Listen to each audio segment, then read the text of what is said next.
Okay, we'll go ahead and get started. Hi, my name is Michael Casanza. I am the Director of Admissions for the School of Architecture. We're here at the Historic Preservation Fall Open House. What we're going to do is we'll have a program presentation by Heather Veneciano, and then we will launch into hear from some faculty members about their classes and research, and then we'll hear from some students about their research. At the end, we will have a session for questions and answers. If you have questions throughout the programs or presentations, please feel free to send them in the chat, and I will bring them back up at the question and answer session at the end. Without further ado, we'll have Heather come on and share her screen. And Heather, it's all yours. Okay, welcome everyone. I'm so happy that you are able to attend. So as Michael stated, my name is Heather Veneciano. I am the current interim director of the Historic Preservation Program. I'm also the associate director and a professor of practice. So I'm going to show you today a little bit about the program overview and then introduce you to some additional faculty members and some of our second year graduate students. Let me go back.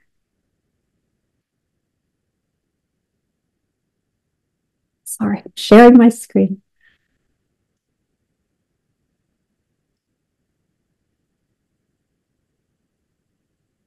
Okay, so the Master of Science in Historic Preservation is a Master of Science degree, so it's an MSH.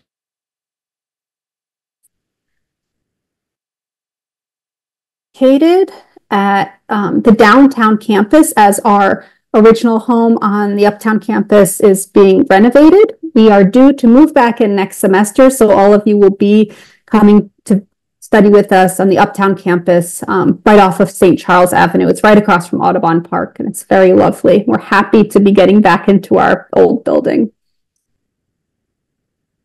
We are also happy to announce that we are having a new permanent program director joining us either later this spring or next fall. And so Dr. Isa Esfanjari is coming to us from Iran. He has over 15 years of teaching experience. He has his undergraduate, graduate, and PhD all in urban heritage conservation. And he will be joining us and bringing a global perspective to the program that I think is very exciting. He's done a lot of work with UNESCO sites and World Heritage sites. He attained his PhD in Edinburgh, and so he's also taught there in Vienna and then in Iran. So he will be joining us soon. We're very much looking forward to it. There's a blurb up on the Tulane School of Architecture newsletter on our website that tells you a little bit more about him and his work, and I encourage you all to check that out. We also have our new and returning faculty. Some of these faculty have been with the program for a number of years. Others have just joined us this semester, and some are joining us next semester. So just a quick run through.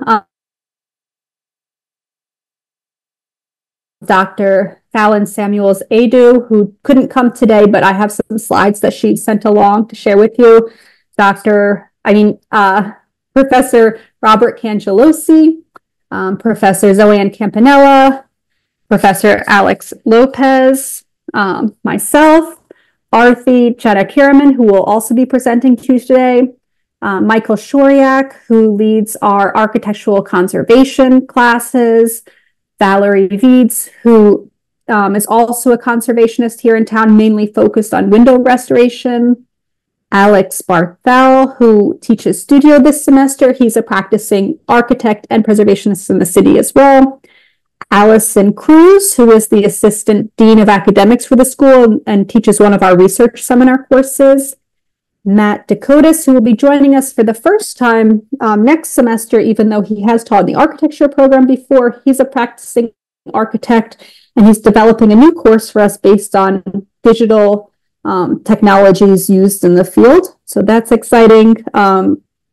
Professor Sunny Shields, he teaches the preservation law class here. And then James Rolfe, who teaches our preservation economics course. So these are our base faculty, but then we also have additional adjunct faculty that join us at various times. Some of these professors are adjunct, but they come and join us mostly every other semester. If you join us in the fall, you'll also be meeting who our current first years are. We have a great group. They come to us from around the United States and also from a round of different disciplines. I think one of the biggest questions we get often is, do I have to have an undergraduate degree in architecture to be considered for the program? And the answer is no. Actually, only a few students enter our program with a background in architectural education. Most come from allied fields like history, anthropology,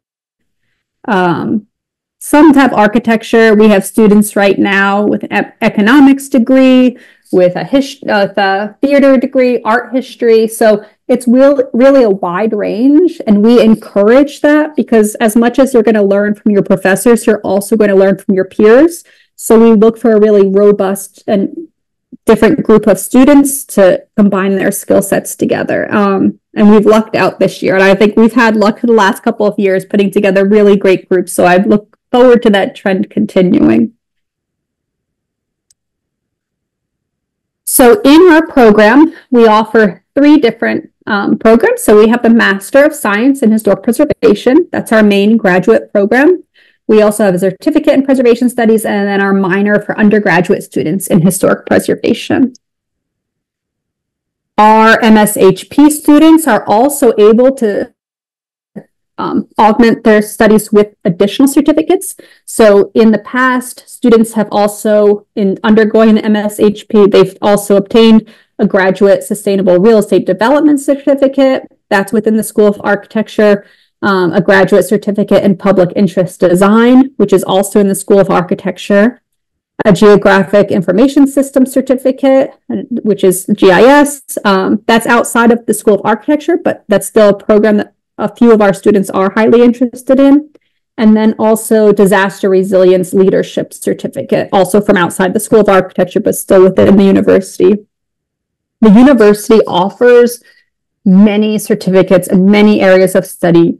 And I think in going back to Uptown, there'll be a lot more dialogue between our program and some of these others, but we encourage our students to kind of tailor their education to their own interests. And I highly recommend people doing certificates if it's something that they're interested in. So what does the MSc look like on a day-to-day level? So currently for first years, I'll just run you through the curriculum. So in the fall, you take Preservation Studio 1, which is a basis of preservation education. You learn how just basics, how to draft, and introduce, well equipped to understand those kinds of challenges in the classroom. Preservation Studio is really the class to bring everybody up to the same level. There's also Introduction to Historic Preservation, which is kind of like a sampling course where you're introduced to various aspects of the field. I love teaching that course because you see the aha moments when people are very interested in certain topics and you kind of understand quickly what direction people are going to go in the future. The History of American Architecture, which covers from indigenous construction to contemporary, and then archival and historical research methods, where you learn how to do property research on a building and then track its changes over time through historic maps, through tax records, property ownership records, newspapers, kind of introduce you to all the different ways in which you can gather information. Then you come back in the spring, and there's Preservation Studio 2, and that builds upon what you learned throughout all of your classes in the fall. Generally, Preservation Studio 2 focuses on the built urban environment. And in both preservation classes, there's generally, Studio 1 generally has 3 to 4 projects. Preservation Studio 2 sometimes only has 1, sometimes it has multiple. It changes every year. Then you also have New Orleans architecture, where you learn about the architecture of the city and how national, regional trends influenced our architecture here. Conservation technology is your introduction to material studies of the built environment. I also have preservation professional development course. I'm sorry. And that course helps you to understand what you need to know to get a job in the field. So we go over the basics of resume construction, how to look for a job, how to find a job, how to do interviews, basic grant writing. We really want to prepare you as best as possible to leave us after the following year. And then preservation research seminar, which is the basis of your thesis or practicum research. So in that course, you'll walk through how to do an abstract, how to do a methodology statement, how to do a literature review. All of those things are covered so that when you enter your main research for the program, you're well prepared for that. The summer is a very busy time for us. Students then choose to start either their thesis research or practicum work, and I'll talk about what that means in a minute. You also can undertake your required internship over the summer. This summer, we are running a historic trades workshop, which I'll also talk about soon. And an international field studies is always offered now in the summer as well. So you get the choice between undertaking a thesis or a practicum during your time in the program. So a thesis is a research-based scholarly document. It's a subject that you're interested in and you want to just deep dive into that topic. The final takes the form of a written paper around 25,000 words. And you are walked through this process with a committee that you identify. And so they are with you throughout the course of your research, helping to inform where to look, what to look at, helping you with your content and organization of that, and then reviewing everything. In the last few years, these are some of our most recent thesis titles. So one of our students who was actually from Trinidad was very interested in understanding where funding comes from for the restoration of colonial architecture in the Caribbean. So she did an investigation of that. Another student mapped underrepresented sites in New Orleans, specifically those with LGBTQ plus histories. She ended up creating a GIS map tied to her thesis as well for that. Another student did a survey of buildings either demolished or still standing related to the Green Book. And then another student did the history of place and memory along River Road, which is outside of New Orleans. It's where many of the plantations are.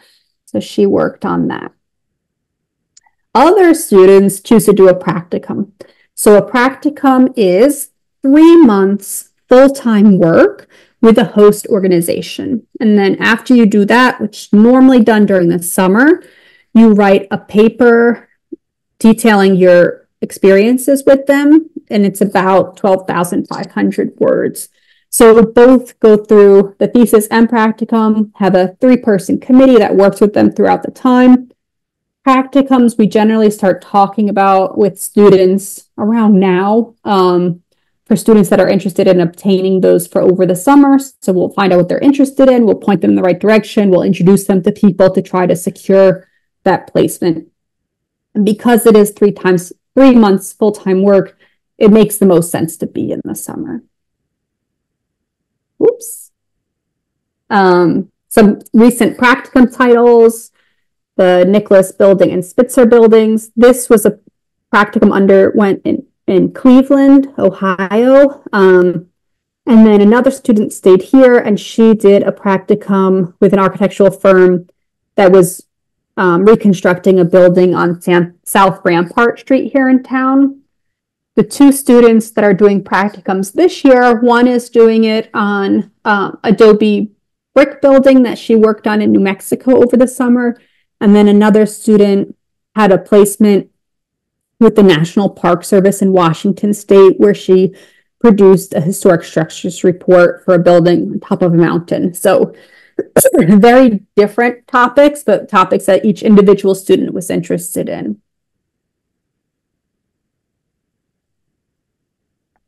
There are also internships. So each student within the program is required to do a 200-hour internship.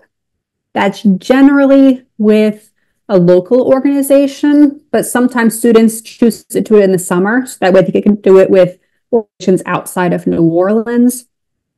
Those 3 credits are applied to the fall of the second semester. So you can kind of do it whenever, but they count then. And again, we work with students to obtain these internships. We highly, highly, highly recommend that they're paid. We want you to be paid for your work.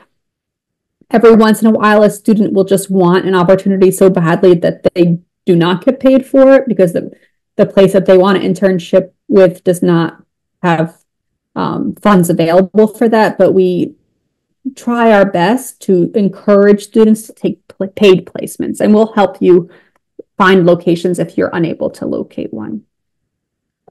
And then summer opportunities. So I'll talk about the window workshop that we're going to run, as well as some international travel and opportunities.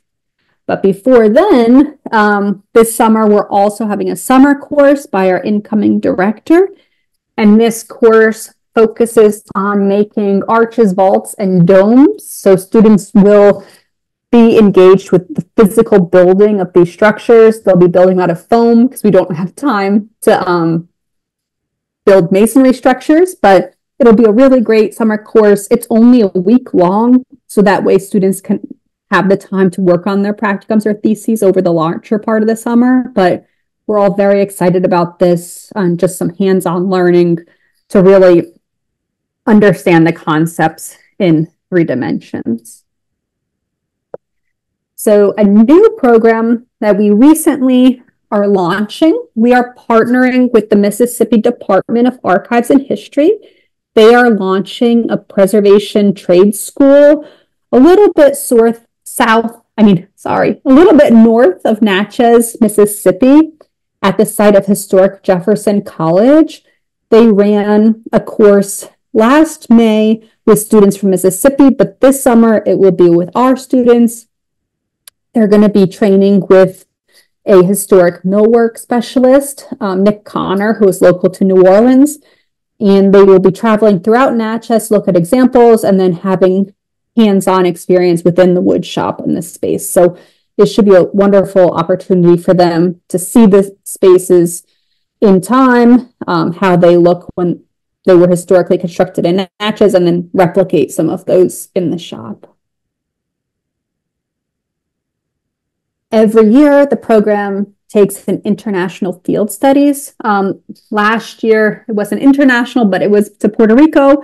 And then the year before that, students went to Barbados. So it's a great opportunity to be on the ground with local practitioners, local leaders in preservation, to really learn how preservation is done in other parts of the world and how those lessons can be applied to our landscape here in New Orleans and elsewhere. This year in May, we will be traveling to Edinburgh for our international field studies. And I think it's going to be a wonderful opportunity for us. It's a World Heritage City as awarded by UNESCO. The incoming director and I both studied in Edinburgh. We have a lot of connections there, and I think it's going to be a wonderful trip. But every year the trip changes. We might go back to Edinburgh the following year based on how successful this trip is, but I'm looking forward to it. I think it's going to be a wonderful experience. So after the summer, everybody comes back, their second year of classes. So in the fall of second year, you take Architectural Conservation Lab, which is a 6-credit course. And in that course, you look at different building materials in the classroom and then also on active work sites. So for masonry, you might study different bricks and mortar in the preservation lab and then go out and see an active building site where they are laying brick and doing comparable work. And so each segment of the class is dedicated to a different material, and it really allows the students to have a very broad, holistic view of each building material. You also take environmental law, historic preservation. That's a class that's cross-listed with the law school. So there are law students in the class and our students. You go into the theories of preservation law, different case studies, and then ultimately you write a paper about that's related to some type of governance in preservation. And then you have two elective choices. So this fall, the two electives are preservation economics, where students learn how to do historic tax credits and other things that how you find the money to make preservation work really is what it comes down to. And then identity of place is a course I'm teaching this semester. And we're looking at really how we view different environments and how the inhabitants of those environments view them. So in the first half of class, we focused on sites of incarceration and what that means.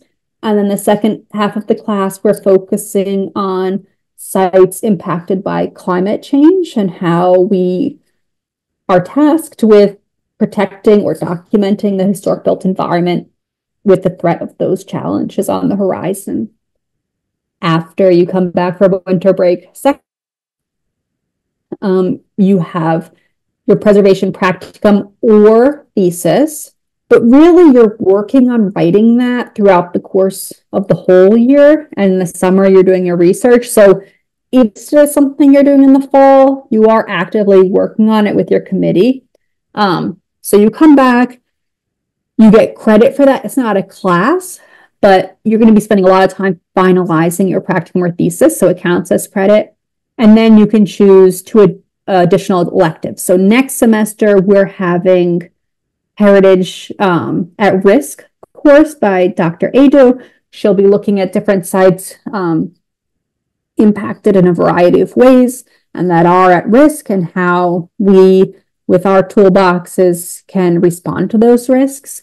And then digital tools in historic preservation with Professor Dakotas, and which is a new course, and they'll be looking at all different tools, laser scanning, GIS, using drones to capture different points. There's a lot that's going to go into that class as well.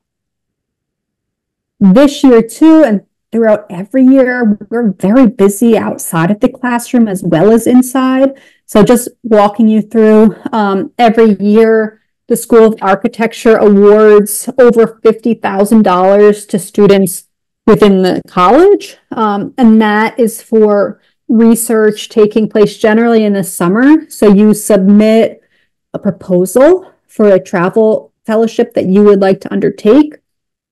These are two that happened that were awarded this last year. Allison actually is one of the people that I'll be speaking to later today. So hers was chosen, and then Catherine Estrapo, who's another student of ours, was chosen.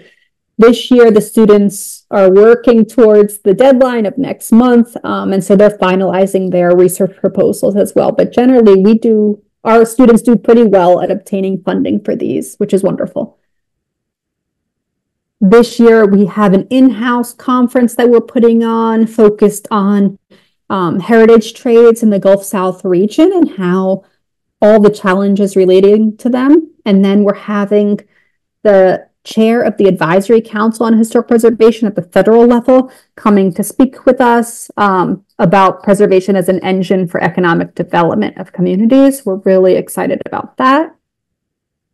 We're also hosting, New Orleans is hosting the National Trust for Historic Preservation's conference next week. The National Council for Preservation Education is hosting their conference at the architecture school on October 30th. And then next semester, we'll be involved with the Association of Collegiate Schools of Architecture. I'll be running some tours with their conference, but there's always just a lot going on. And a lot for our students to take part in.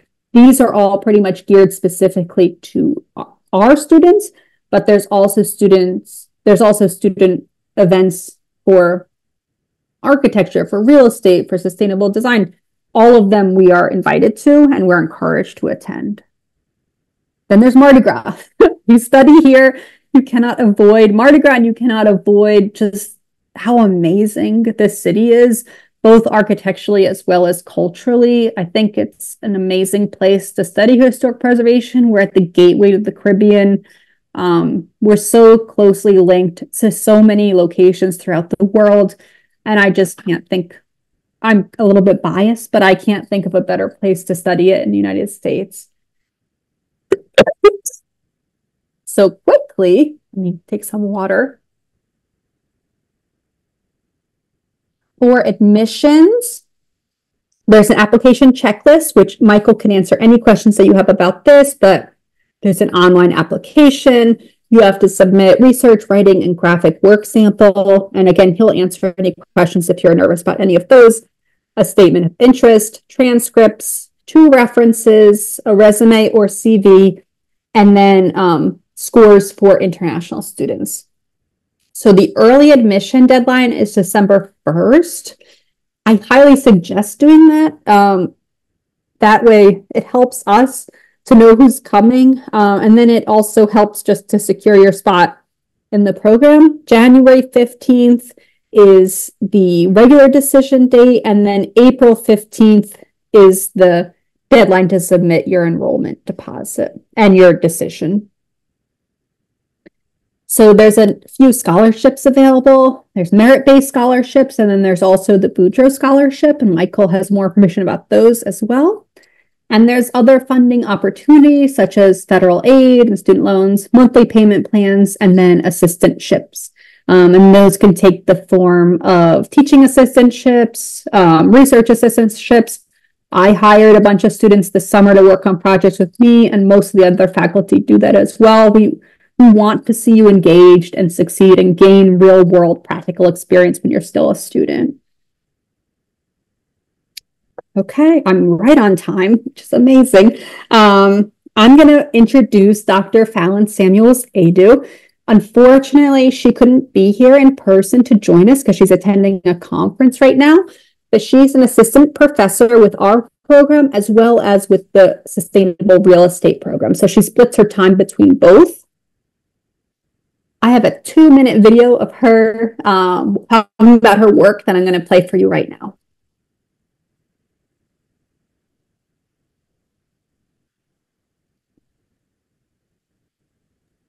Hey, Heather, we can't hear it. Oops. I'm sorry that you can't hear it. Don't know how to fix that. But I can email out this link. Yeah, and then I believe this video is on Fallon's faculty page. It is. Or on the YouTube page. So if you want to, and we'll send out in the email after this a link to the faculty page so you can see that there. Okay. Thank you, Michael. Let's move on to some of her. Oops. There we go. So aside from that, she also sent me links to a project and to a lecture she recently did.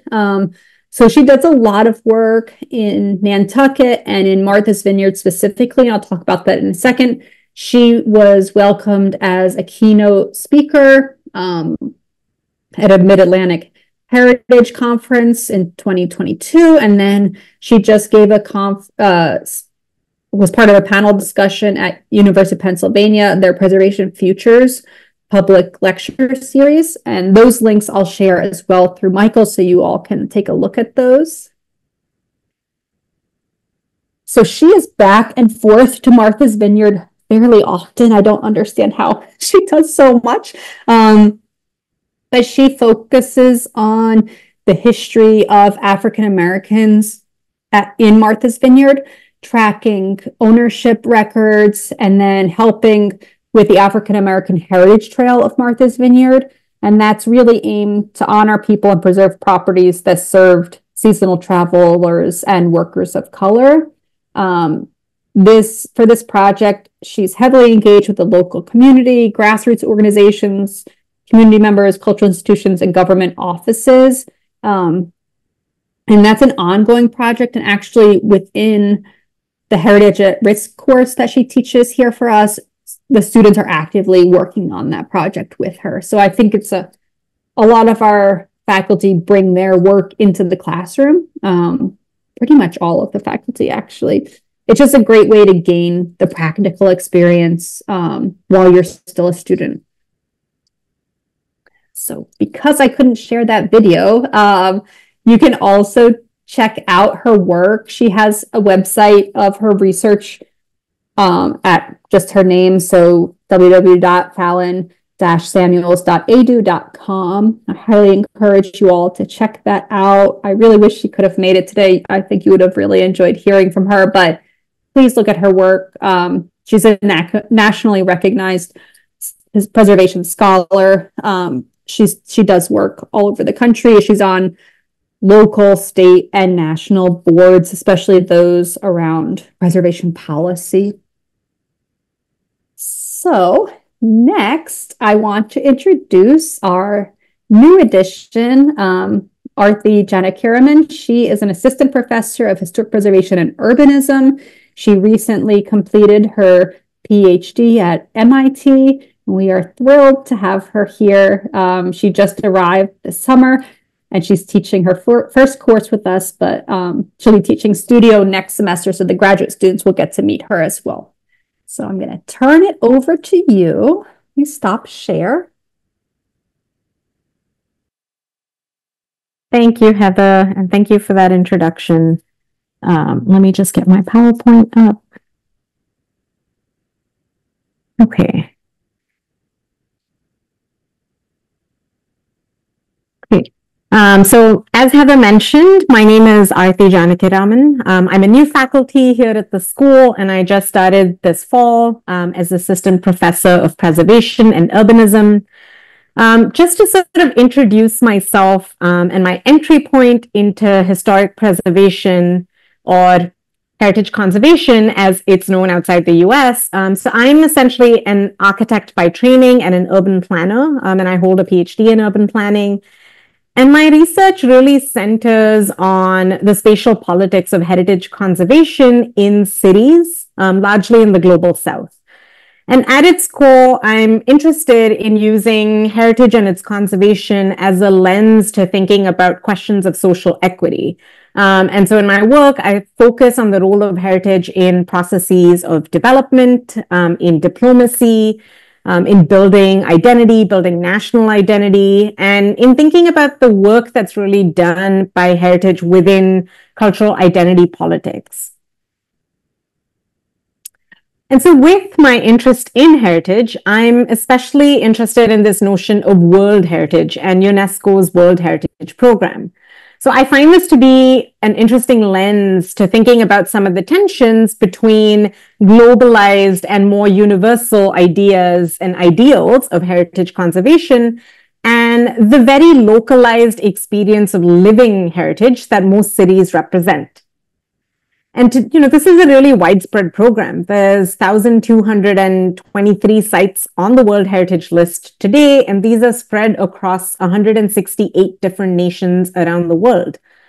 And while some of these World Heritage sites may be monuments, or others might be archaeological parks, or sites that are sort of considered ruins, many are actually living inhabited cities. And I think this really makes their heritageization quite contentious, especially for the communities that actually live within these places.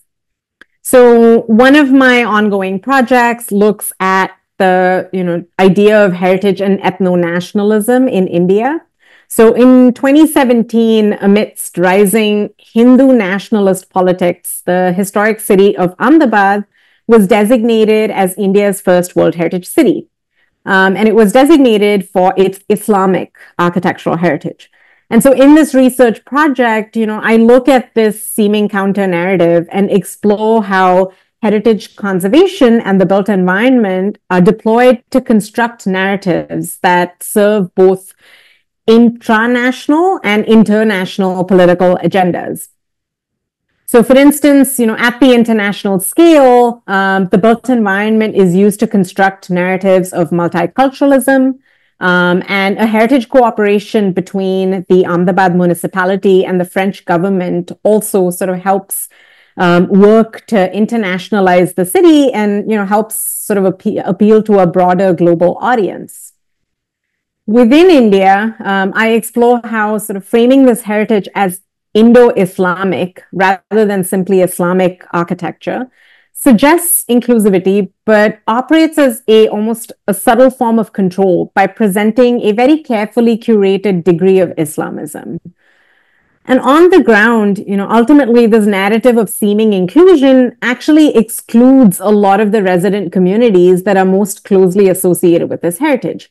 And so for me, this project is really driven by this question of who benefits from heritage conservation and who does not.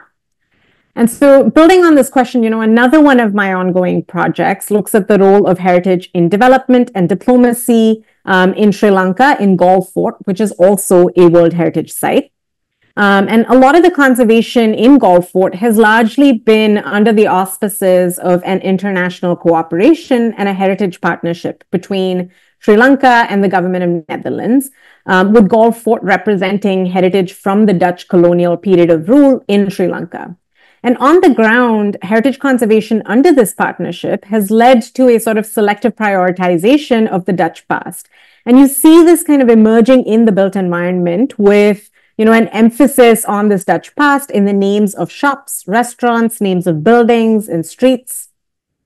But on the flip side, these conservation efforts in partnership with the Dutch have also led to some problematic impacts on the ground. And many of these impacts will probably resonate with other cities experiencing growing tourism as well. So with growing tourism, there's been an influx of foreign investors, rising value of real estate, and for the most part, the local community can no longer afford to live within this World Heritage Site. With growing tourism, you also see a commercialization and a commodification of heritage, right? But rather than residents, it's often outsiders who really benefit from this tourism. And tourism-led gentrification has often displaced a lot of the original communities living within this Galle Fort. And for those who still remain, the touristification of their heritage and of their homes comes with real hardships and with intrusions into their daily lives.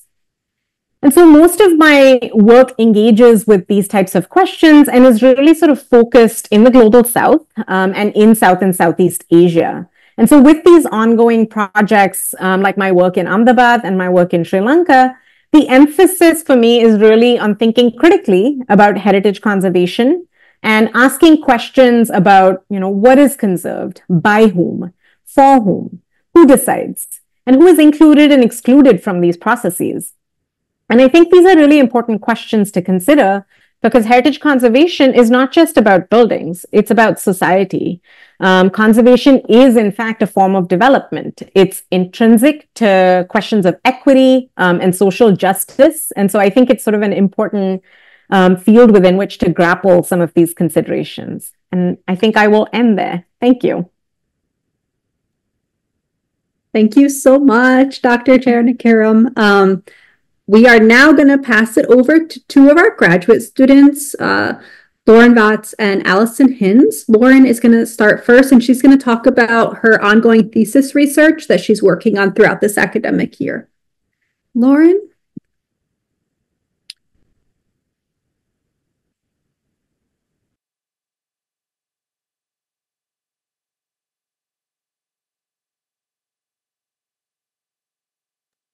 And you're on mute, Lauren. Oh. Okay, sorry about that. Hi, my name is Lauren Vatz. I am a second-year graduate student, and my thesis is focusing on the development of World War II prisoner of war camps in Louisiana and the effects of land use, law, and prison labor. So my thesis kind of branches off into three sections that begin the discussion on Louisiana land use. I'm looking at human geographical patterns, including a brief discussion on how, where, and why people historically settled the land, how the land's been used over time, and whether that be industries such as logging or agriculture, including cash crops like cotton and sugar, and also subsistence farming in rural areas. Essentially, what people what people settled where, why, and how the land was used. The second section focuses on Louisiana law regarding land rights and legislation and labor laws pertaining to incarcerated people. Additionally, this section is going to discuss how law is influenced by landowners and industry and how this has historically shaped the geography of the state. The third section of my thesis will focus on historical use of prison labor in Louisiana. This will focus on how incarcerated people's labor has been historically used to reshape the geography of the state in both urban and rural settings. And then finally, these layers will kind of overlap the three themes of land use, law, and prison labor. And I will discuss the introduction of prisoners of war, or POWs from World War II, which would be the first time POW camps were used in the U.S. since the Civil War. A series of historical parallels beginning at this time include the federal government overriding local and state laws regarding land rights, and permanent POW camps in juxtaposition with permanent prison structures throughout Louisiana, and the use of POW prison labor whose human rights were dictated by international law rather than state law. And because this is such a geographically large topic, and with so many layers, I'm working on making a series of maps using ArcGIS, and which is a digital mapping software, because these camps were meant to be temporary and also discreetly located. Not much is left of the physical structures, so it's incredibly important that we, that we map these sites before their knowledge of existence is also erased, especially since very few people who remember these places are still living. Also, the susceptibility to natural disasters in Louisiana climate is, as you can see from the map on the right, that's kind of where the majority of these camps are located. So this is a way for me to give a visual demonstration of how the presence of POWs in Louisiana affected the socio-geographical landscape, and to argue why this is important to historic preservation.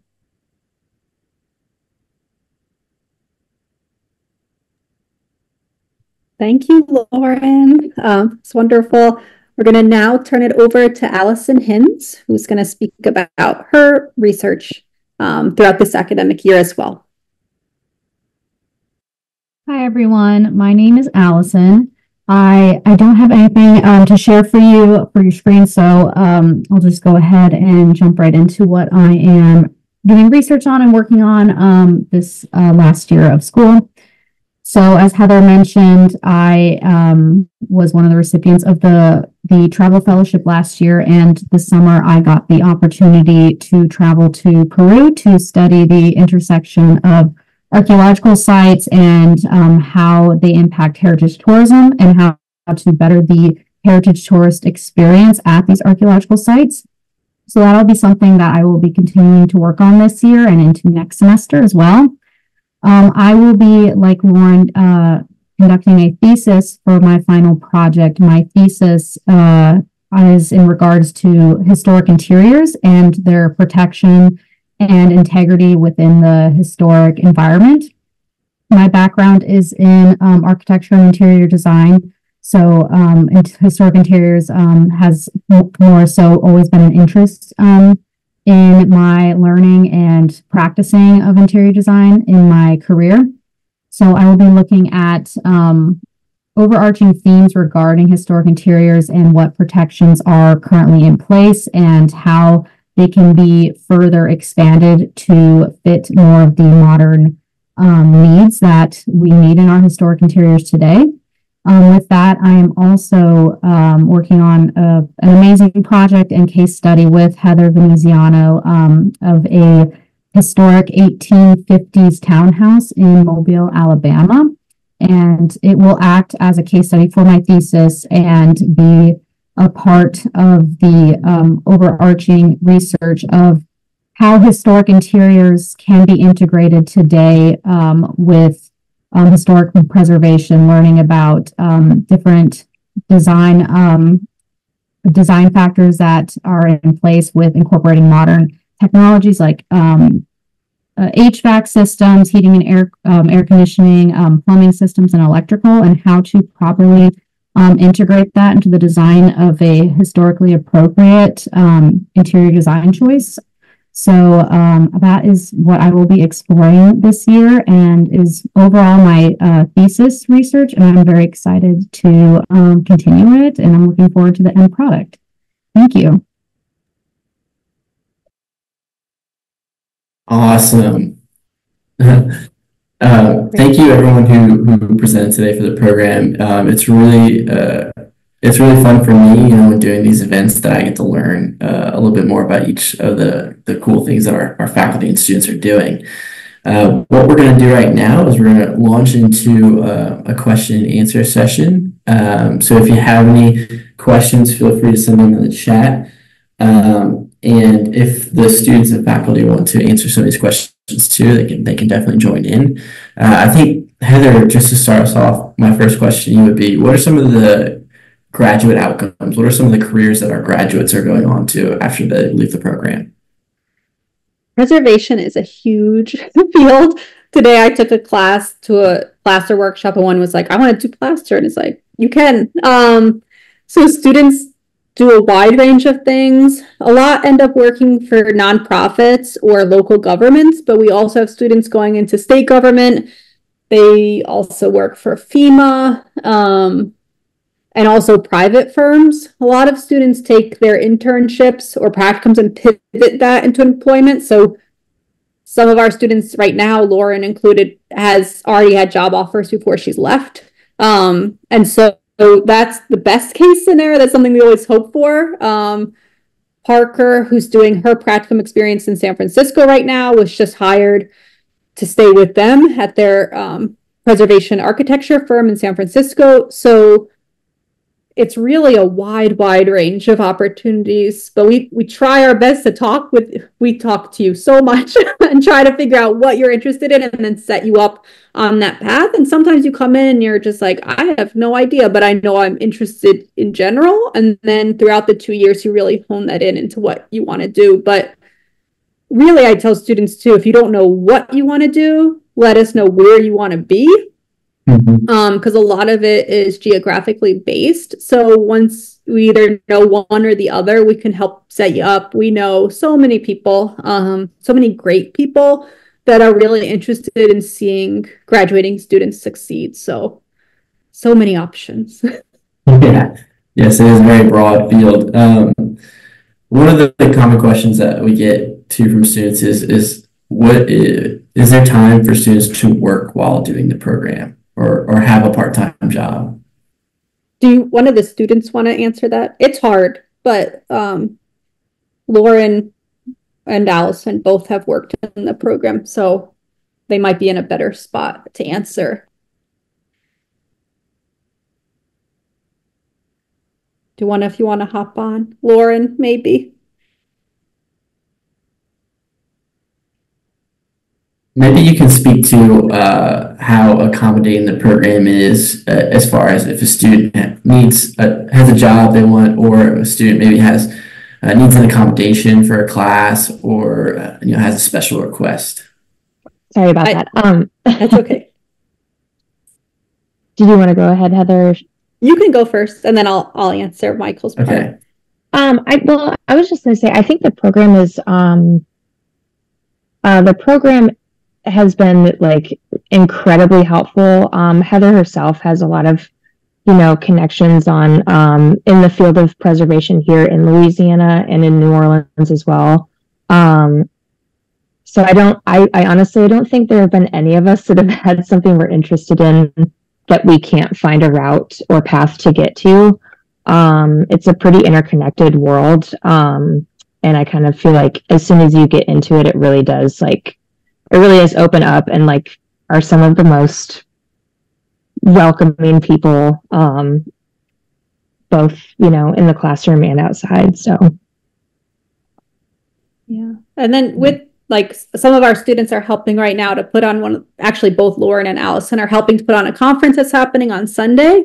And so people ask me I'm good about extensions. I understand, like, school is super important, but life sometimes gets in the way of school. And that's something we understand, and we appreciate having those conversations. And it's just like, sometimes I don't hit deadlines, and that's normal and okay. And I don't want to hold people to a unrealistic standard. So, yeah, we're all very accommodating, I think. And as far as jobs, there are a lot of jobs on campus too, like so many. And some of our students have multiple on-campus jobs because they really take into account, like, okay, during finals, you're not working because that's fine. And so they're better able to work with the student schedule because they can anticipate it.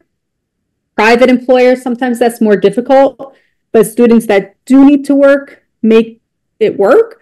But I will say it's very challenging to hold outside work and be in the program just because of the intensity of the program and of the classes, but people do it, but it's hard. Yeah. And kind of in the same vein, how is the program able to accommodate students with disabilities or with neurodiversity accommodations? Tulane is like the best university for student resources that I think I've ever encountered. So I'm constantly sending students to the writing center here on campus. You can also, some of my students have specific caseworkers that are able to advocate for them with their various faculty, so they don't have to be the only person in those discussions. The great counseling center, really mainly like communication to the point that the student is comfortable with is always welcome. And then if they're not comfortable discussing it with the faculty, discussing it with the caseworker or somebody else, so that we can make those adjustments to the schedule. Like, not everybody is going to be able to be at the same speed as everybody else, just for a number of factors, and that's okay. And I think tapping into those wider university resources allows us as faculty the wiggle room within the constraints that we have to make it work. So once you're linked up with some of those wider networks at Tulane for support, we are always more than happy to help navigate that with our students. Thank you. Yes. Yeah. So the program itself may not have the resources, but Tulane University does have the resources, and we're really good about connecting students with those opportunities. Mm-hmm. Heather, I wonder if you could speak to maybe some students come from different backgrounds. Like you said, you mentioned not architectural, and is there a certain background that helps, or really what are the things in place for the program to help get everyone on the same page and up to speed? You could come from any background because all of us have experience with the built environment and the historic built environment specifically. Even if you don't think you do because you've been walking around a historic city, or everyone has a relationship already in place, and it's just taking the skills that you're coming in with and applying it to that knowledge and having those two things work together. But like I said, first semester of first year is really the time in which we gauge where everybody is entering and then get everybody set to where they need to be. And so for our archival class in particular, like, I have a survey that goes out. People just fill it out on the computer. They don't have to tell other people in the class their answers, but it's like, are you familiar with cursive handwriting? Are you familiar with French? Are you, like, what level? And then I can use that to tailor my lessons to meet people where they need to be throughout the course of the semester by having that information before we even get started with classes. And studio is the same way, where it's just like very basic and just building upon it. We always want to be building up, and I don't ever take it for granted that everyone's at the same level.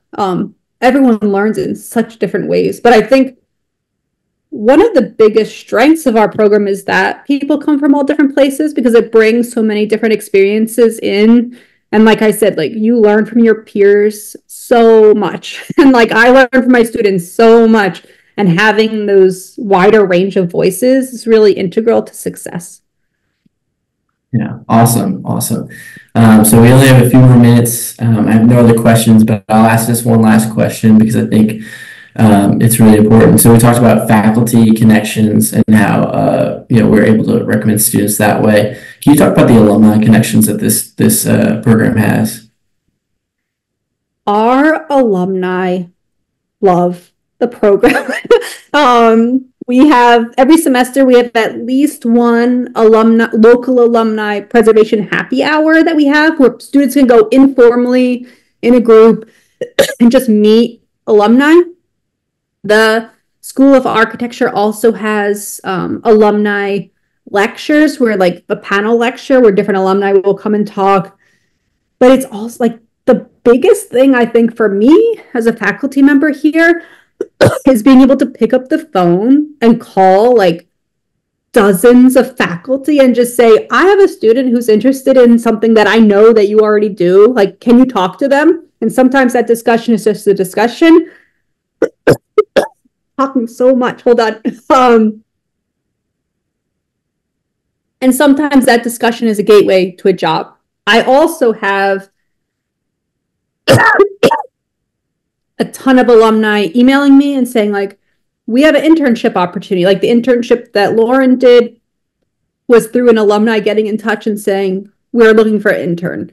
And so I send it to the students and then they're able, and because they already know what the students are learning, they know they're well equipped for these kind of placements. So it's just, we're always talking with them. It's a really strong relationship. Yeah, awesome. Thank you, Heather. So we'll go ahead and end the program right there. I want to thank you all for coming here today. Just to let everyone know, we have recorded the event. We will be sending it out. It will be posted on the website. If you have any questions, you'll receive a follow-up email from me with some contacts and some links. So if you have any questions with the admissions process, reach out to me that way. But I want to thank you all for coming and hope you have a great day. Goodbye, y'all.